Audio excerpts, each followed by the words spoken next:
I never told anyone the full story of what happened inside St. Nicholas Hospital. People in my town know bits and pieces. The headlines, the rumors, the fire, but not what really happened that night. If I'm writing this now, it's not to convince anyone. It's because for the first time in years, I can finally sleep without hearing the voices. I used to work there.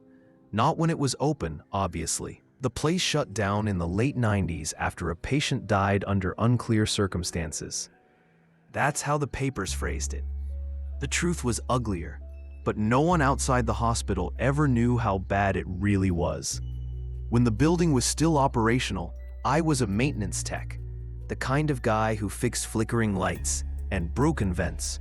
I'd spend nights alone in the basement, listening to the hum of old pipes and the squeal of metal fans that sounded like whispers in the dark. I left after the incident with room 7A. Even now, the number makes my stomach twist. I don't talk about what happened there. Not to friends, not even to the investigators. It was easier to let them assume I'd seen a patient die and couldn't handle it. After the hospital closed, the town moved on. They built a new clinic across the river, and St. Nicholas became a local ghost story. Teenagers dared each other to sneak in and take pictures. Urban explorers posted shaky videos of rotted hallways and old surgical tables, but most of them didn't stay long. There were stories about a voice that called from the East Wing, a woman's voice saying someone's name, softly, again and again. Mine. At first, I thought it was just a coincidence. My name isn't uncommon, and ghost hunters love to exaggerate. But when one of those videos went viral, I made the mistake of watching it with the sound on. The voice wasn't faint or distorted like in most paranormal clips. It was clear, and it was her. That was 3 months ago. I tried to ignore it, but the nightmares started again. The flickering light, the smell of antiseptic, and her hand sliding down the glass. Every night I'd wake up soaked in sweat, her voice echoing in my head. You left me. When I realized the dreams weren't going away, I did something stupid. I decided to go back. I told myself it was for closure, that I'd see the place one last time, remind myself it was just a building, not a grave. But deep down, I knew it was guilt. I needed to face what I'd done that night, even if it meant walking straight back into the place that ruined my life. So last Friday, I packed a flashlight, a crowbar, and my old security badge, the one I'd kept for reasons I never understood until now. The hospital was supposed to be sealed off, but I knew a way in. The service tunnel near the boiler room had never been welded shut. I left home after midnight and drove the old access road through the woods. The hospital came into view around 12:45 a.m., a massive block of cracked windows and sagging concrete. Rising from the fog like a sleeping beast, the St. Nicholas Medical Center sign was still there, though half the letters were missing. It just read, "Ain't Nix." I parked under the same lamp I used to smoke beneath during my shifts. The bulb was dead now, but the pole was still there, bent, rusted, and racked in weeds. As I approached the entrance, something cold moved through the trees.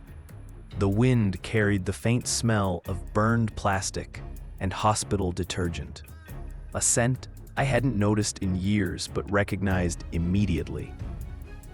I stood there for a long moment, staring at the dark outline of the building. My heart felt like it was trying to climb out of my chest. I should have turned around. Every instinct screamed at me to go home. But I didn't, because I'd heard her voice again. Right there, from the open window on the 3rd floor. Soft, fragile, calling my name. The service tunnel was exactly where I remembered it. A low concrete trench hidden behind a line of rusted dumpsters, half buried under vines and dead leaves. When the hospital was operational, it was used for maintenance access, a shortcut between the boiler room and the basement storage. I brushed away the overgrowth and found the metal hatch. The padlock was gone, the hinge eaten through with rust. It took some effort to pull it open. The sound of tearing metal echoed through the trees like a scream. Inside, it smelled like wet concrete and rot. I climbed down the ladder and swung the beam of my flashlight across the walls. A tunnel stretched forward, slick with condensation, wires hanging like cobwebs. My footsteps echoed in tight, uneven beats. It had been 15 years since I'd walked this path, but my body remembered every turn. The muscle memory of dread is a strange thing. Even before I reached the end, my breathing had gone shallow, like I was preparing for something. When I reached the boiler room door, I stopped. Someone had drawn something on it in black marker, a symbol I didn't recognize. At first I thought it was a spiral, but when I looked closer, I realized it was made of tiny circles, each one enclosing a small, crude face. Dozens of them. I almost laughed. Teenagers, I thought. Probably one of those ghost hunting groups that broke in last year. Still, I kept the crowbar in my hand as I pushed the door open. The boiler room was colder than I expected. Dust hung in the air like mist, and the massive machines loomed like metal giants in the dark. My flashlight flickered, not out, just dimmed, like something was swallowing the light. I tapped it against my palm and moved forward. Every surface was coated in grime, except for one small patch of wall near the control panel. Someone had wiped it clean. There were finger marks, 5 of them, pressed into the dust. Too small to be mine. I told myself not to panic. I'd read about explorers who left fake, creepy evidence to spook others. That had to be it. I just needed to get upstairs, see room 7A, and get out. Still, I couldn't shake the feeling that I wasn't alone. Every few steps, I'd hear something faint behind me. Not a footstep exactly, more like the scuff of fabric brushing concrete. When I turned, nothing. Only my beam catching the edges of old pipes and flaking paint. At the far end of the boiler room was the stairwell. The door was jammed at first, but a hard shove from the crowbar forced it open. The sound echoed upward through the building. The stairwell smelled worse. Mold, rot, something metallic. My light swept over peeling posters. Hand hygiene saves lives. The irony made me smile for a moment. Then I froze. Someone had crossed out lives in red paint and written hers. The air shifted, a sudden drop in temperature that fogged my breath. The walls seemed to pulse, faintly, like the building was breathing. I climbed the stairs slowly, counting the floors. Basement, ground, first. The higher I went, the more the smell of antiseptic filled the air. Not old or faint, fresh, like someone had just cleaned. By the time I reached the second floor, the hallways were almost intact. Some of the lights still worked, weak and yellow, but on. I tried not to think about what that meant. The emergency generator shouldn't have been operational for over a decade. As I stepped into the corridor, the door swung shut behind me with a dull metallic clang. I spun around. It hadn't locked, but the sound had been deliberate, like someone had pushed it. I called out, "Hello? Is anyone here?" Nothing. Just the slow creak of ceiling tiles and the faint hum of electricity. Then, from somewhere ahead, I heard it. The faint roll of a wheelchair wheel over tile. Not close, not far, just moving. I stood frozen, flashlight trembling in my grip. It came from the east wing, the same direction as room 7A. I took a step forward, then another, the sound growing clearer with each stride. The beam of my light danced across broken doors, old medical charts, and rusted gurneys. When I turned the corner, the noise stopped. The hallway stretched ahead, empty. But halfway down, I saw it. A wheelchair, perfectly upright, sitting in the middle of the hall. Its wheels were still spinning, I felt a chill crawl up my spine. There was no breeze, no slope, nothing that could have moved it. And then I heard her, soft, right behind me. You came back.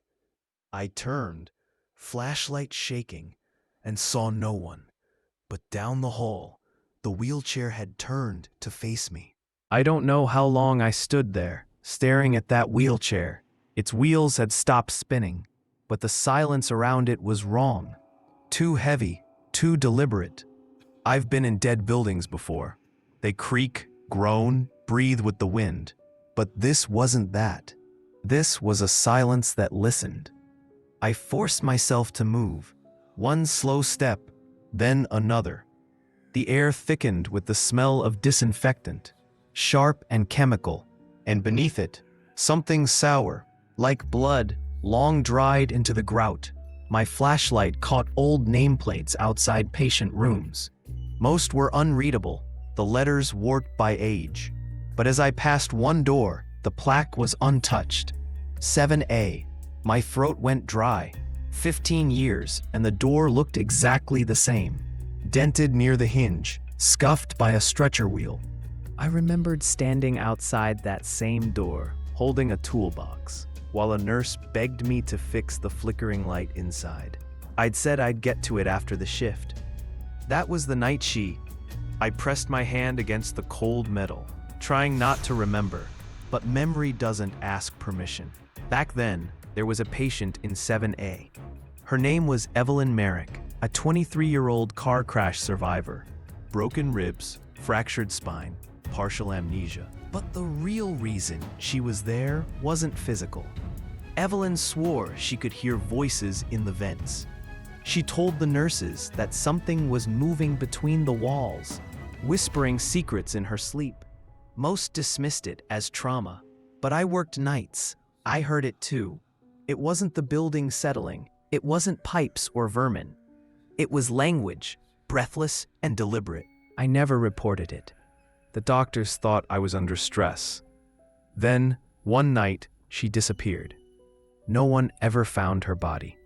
Only blood. So much that the tile had to be replaced. And after that night, I quit. Now, 15 years later, standing in front of that door, I felt the same cold pressure in my chest I'd felt that night, like the building itself was waiting. I turned the handle. It resisted at first, then gave with a soft click. The smell hit me first, rot, mold. And underneath it, something oddly clean, like bleach poured over decay. My flashlight swept across the room. The bed frame was still there, stripped bare. The mattress was gone, but the outline of where it once lay was visible in the dust. A single chair sat in the corner. Beside it, an overturned IV stand. And written across the far wall, faint but unmistakable, "I'm still here." The handwriting was small, uneven, like it had been carved with a fingernail. I stepped closer. My beam caught something glinting in the dust. A badge. My badge. Not the one in my pocket, the one I lost that night. The same faded photo. The same scratch on the plastic where my name had rubbed off. That's when I heard it again. "You left me." The voice wasn't behind me this time. It was inside the room, close, whispering against the walls. I turned, swinging the flashlight wildly. But there was nothing there. Only the faint sound of dripping water and the squeal of something metal. Then my light flickered. Once, twice. And in that heartbeat of darkness, I saw her. Evelyn. Standing by the bed, head tilted, hair matted dark with something wet.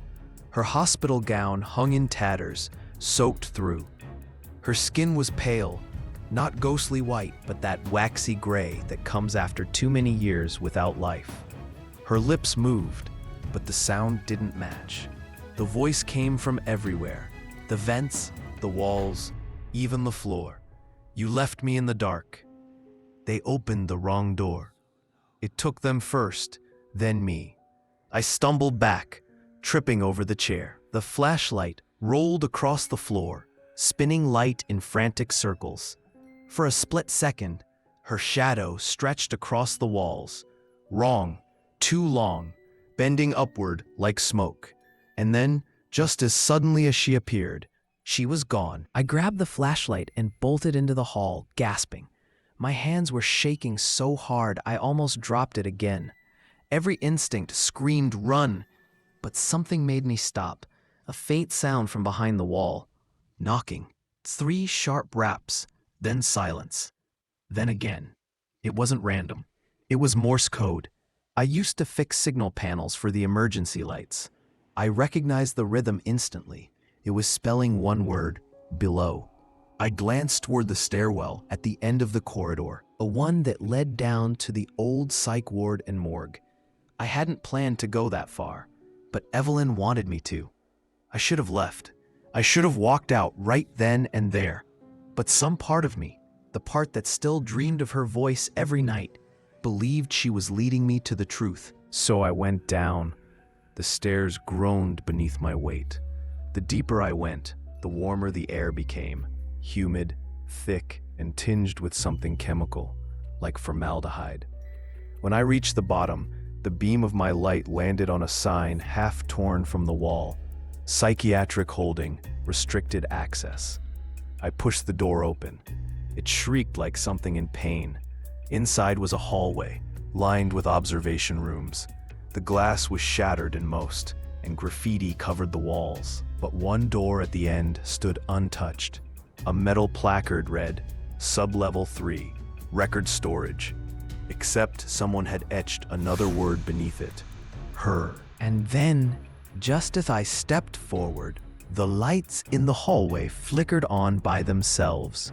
Every single bulb, one by one, leading me down the corridor like a trail. The building was alive again, and it was waiting for me. The lights shouldn't have been working. The entire sublevel had been cut from the main grid after the shutdown. I knew because I was one of the people ordered to disconnect it. And yet, as I stood there, watching those bulbs flicker to life one by one, I could hear the faint hum of current pulsing through the walls. I tightened my grip on the flashlight and moved down the hall. Every few steps, another light buzzed awake overhead, casting pale circles across the floor. The air grew thicker the deeper I went, heavy with the smell of dust, old paper, and something chemical, the scent of preservation fluid. At the end of the corridor was the records room. The door was heavy steel, painted the same dull green as the rest of the ward. When I pulled the handle, it didn't budge. I tried again, harder. Nothing. That's when I noticed the keypad beside the door, the old security system we used to use for narcotic storage. The keys were cracked, but one digit had been pressed so often that the number was almost rubbed away. 7. My fingers shook as I punched in the old code from memory. 7193. The lock released with a hiss. I brushed past them, scanning the labels. Patient A31, B12, 7A. There it was. A single box, smaller than the rest, marked in faded ink. E. Merrick, room 7A. I pulled it down carefully and opened it. Inside were hospital forms, progress notes, and a small audio cassette, the kind we used for dictation before everything went digital. On the label, written in a nurse's handwriting, Session Log 4, Dr. Keller, Subject E. Merrick. My heart pounded. I hadn't heard that name in years. Keller was the attending psychiatrist, a quiet man who resigned right after Evelyn disappeared. I found an old tape recorder on the desk and pressed play. The machine whirred, the tape crackling before a voice emerged. Keller's, calm but uneasy. October 11th, 4th session. Subject continues to report auditory phenomena consistent with psychotic features, though she insists the voices are external. Claims the vents are talking back. When questioned further, she repeated the same phrase over and over. There was a pause, then static. A faint whisper through the tape. It's not the vents. It's below. My stomach turned. Keller's voice returned, quieter now. Subject entered a state of panic during session, clawing at the floor and insisting something beneath the hospital was watching. She became violent when restrained. Sedation was required. Further sessions suspended pending transfer. The tape clicked off. That was the last recording before she vanished. I stared at the player, my reflection dimly visible in the dust-covered glass. And then, just as I reached to remove the tape, the sound returned, not from the recorder, but from behind the shelves, a faint rhythmic thumping. It wasn't mechanical, it was beating. I swung the flashlight toward the noise.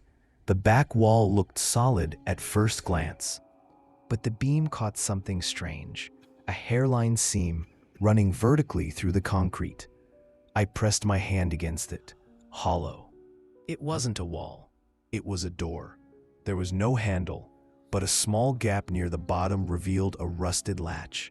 I jammed the crowbar into the crack and heaved. The metal groaned, the concrete dust falling in sheets. When it finally gave way, a rush of warm air poured out, thick, humid, and stinking of rot. Behind the wall was a narrow passage leading downward, carved crudely into stone. It wasn't part of the blueprints. I would have known. The steps descended into total darkness. My flashlight beam barely reached the bottom. I hesitated, every instinct screaming to leave. But something down there was calling. Not words this time, just a pulse, like a heartbeat, steady and alive. I started down. The walls here weren't cement but rock, slick with moisture. The deeper I went, the louder the sound became, a steady, heavy rhythm echoing through the narrow space. The air was suffocatingly warm. When I reached the bottom, the tunnel opened into a small chamber. My light swept across the space and froze. The walls were lined with hospital stretchers, stacked upright like makeshift coffins. Most were empty. One wasn't. The body on it was wrapped in a decayed sheet, dark with old fluids. But the tag on the toe was still visible. E. Merrick. My hands trembled as I reached for the sheet. I don't know why I did it. Curiosity? Guilt? Maybe some part of me still needed to see her one last time. I peeled it back slowly. The face underneath wasn't Evelyn's anymore. Her skin had fused with the fabric. Her mouth open as if mid-scream. Her eyes were gone, two hollow sockets filled with something black and glistening. When the beam of my light hit it, the surface rippled like liquid. And then it moved. The body twitched. The sheet began to shift, the flesh beneath pulsing as if something alive was crawling inside. I stumbled backward, tripping over an old stretcher, as a voice hissed from everywhere at once. You left me in the dark. The black fluid began to pour from her eyes. It's below, she whispered again, and this time I understood. Whatever had spoken to her through the vents wasn't her. It was something beneath the hospital. Something that had lived there long before it was built. She hadn't been delusional. She'd been hearing it. And now it had found a new way to speak. Through her. I ran. I don't remember how I got up the stairs. Only that by the time I reached the records room again, the walls were pulsing, literally expanding and contracting like lungs. The lights overhead flickered violently. Everywhere I looked, black veins were crawling out of the cracks in the floor. As I turned toward the exit, the door slammed shut. A voice came again, closer now, not just through the vents but through the walls themselves, vibrating through the metal shelves, the floor, even the air I breathed. You left me once, you won't again. The floor split open beneath me, a deep crack tearing through the tiles. I fell to my knees, the smell of burning chemicals filling the air. And from that darkness, something rose. It wasn't human. It wasn't her. It was what had worn her voice, and it was reaching for me. When that thing began to climb out of the crack, every thought in my head turned to noise. I scrambled backward, hitting the far wall, flashlight flickering as the beam caught its shape, or the closest thing it had to one. It was formless, a shifting mass of black fluid that kept trying to become something human. Faces flickered across it, hers, the patient's, the nurse's, mine. Each one surfaced for a second before collapsing back into the sludge. The voice that came from it wasn't one, but hundreds, overlapping in whispers and screams. We were buried, we waited, you left us. It moved fast, dragging itself across the floor, leaving behind streaks that hissed like acid when they touched metal. I lunged for the door, yanking the handle. It wouldn't move. I slammed the crowbar against it, again and again, until my arms burned. The noise only made it angrier. The air filled with a sharp, electrical hum, like static climbing up my spine. The lights above began to burst one by one, showering sparks. The thing grew taller, spreading until it nearly reached the ceiling. From within the mass, I saw the outline of Evelyn's face again, her mouth open wide, her voice cutting through the chaos. You have to burn it. I froze. For a second, I thought I'd imagined it. But the expression on her face, brief, desperate, wasn't hatred, it was pleading. The room shook violently. Shelves toppled, papers and charts catching fire from the sparking wires. The heat rose fast. I remembered the old boiler lines beneath the floor, pressurized gas systems that had probably been leaking for years. If I could break one open and ignite it. I turned and swung the crowbar into the nearest pipe. A deafening clang echoed through the room. The second hit split it wide open, a white cloud of gas hissing into the air. The stench was unbearable, metallic, sweet, poisonous. The thing screamed. Not a human sound, something deeper, ancient, tearing through the air like metal being ripped in half. It lunged forward, a wave of black reaching for me. I fumbled for my lighter, the same cheap metal one I'd carried since before the hospital shut down. My hands shook as I flicked it. Once, twice, the flame refused to catch. The darkness surged closer. I could see faces moving within it. Nurses, patients, Keller himself. All of them reaching, pleading, accusing. The lighter sparked. Caught. I threw it. For one breathless moment, nothing happened. Then the entire room erupted. The explosion knocked me backward into the hallway. A wall of fire roared through the open door, swallowing the shelves, the files, the black veins that crawled along the ceiling. The sound was deafening, a howl that didn't sound like flames at all, but something dying. I hit the floor hard, the heat searing my skin, even from meters away. Smoke filled the corridor, thick and choking. I forced myself up, coughing, stumbling toward the stairwell. Behind me, the screams grew louder, hundreds of voices crying out in unison, fading, one by one. By the time I reached the main floor, the building was burning. The fire spread fast, feeding on old wiring, gas, and decay. I could barely see through the smoke, but I knew the way. Every step was muscle memory. I passed the hallway where I'd first seen the wheelchair. It was gone now, melted, twisted metal. The words on the wall, hers, blistered and vanished under the heat. At the exit, the door frame had warped, half collapsed from the explosion. I threw my shoulder into it, once, twice. The third time, it gave. I stumbled out into the night air, coughing so hard I saw stars.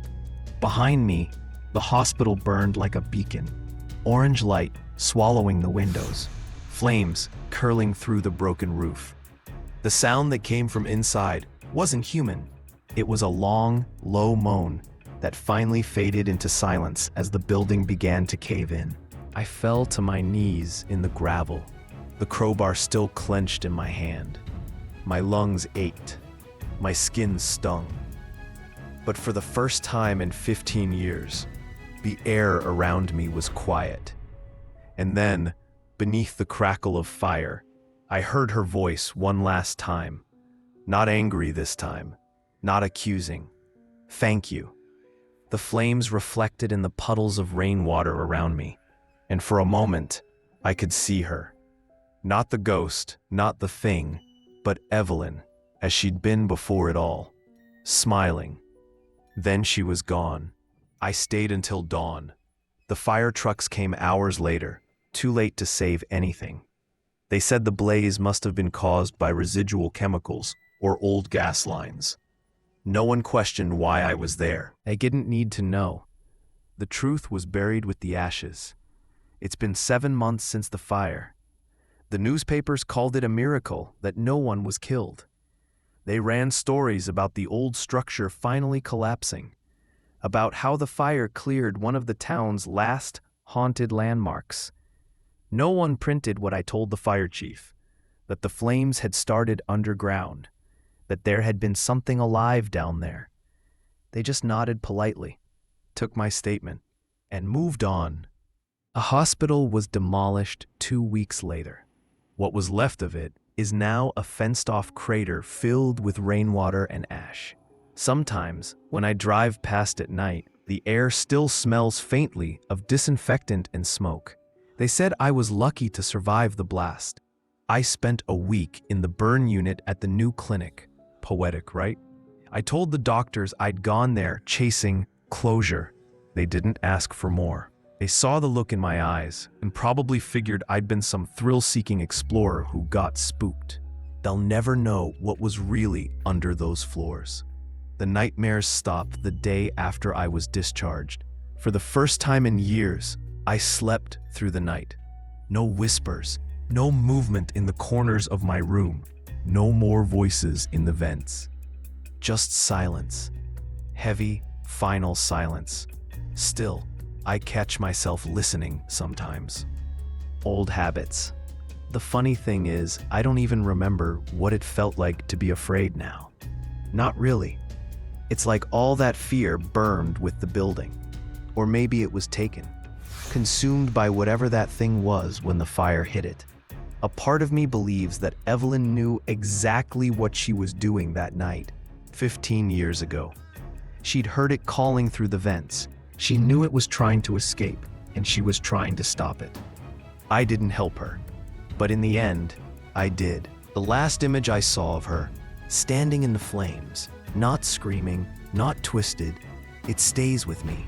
She looked free, like the hospital had been holding her there all this time, waiting for someone to finish what she started. I went back to work last month, different hospital, different city.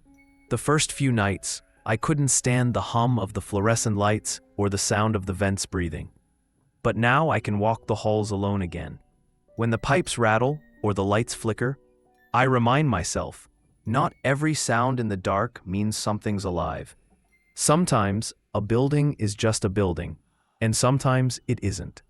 I keep my old lighter on my desk. It's scorched, the metal warped from the heat, but it still opens with a click. I haven't lit it since that night, but I like knowing it's there. A reminder that when you've seen true darkness, fire isn't destruction, it's mercy. The nightmares are gone. The voices are gone. The evil, whatever it was, is gone. But every so often, when I close my eyes, I hear a faint whisper, softer than breath, not from outside, but somewhere deep inside the quiet. You kept your promise, and that's when I know I didn't just destroy the evil that night. I set her free.